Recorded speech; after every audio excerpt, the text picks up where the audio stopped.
How are you doing? I'm Craig. I'm with Elevate Roofing and Exteriors here at the Raleigh, North Carolina branch.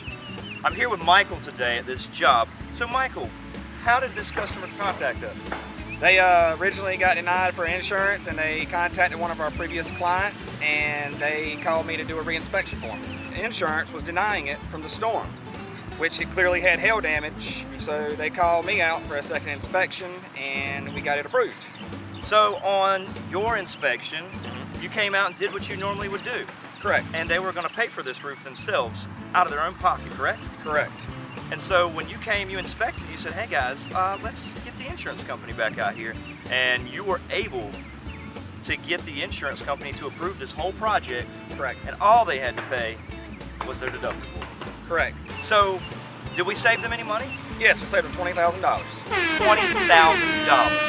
We were able to save them $20,000? Yes, correct. Awesome. We want to do that for you.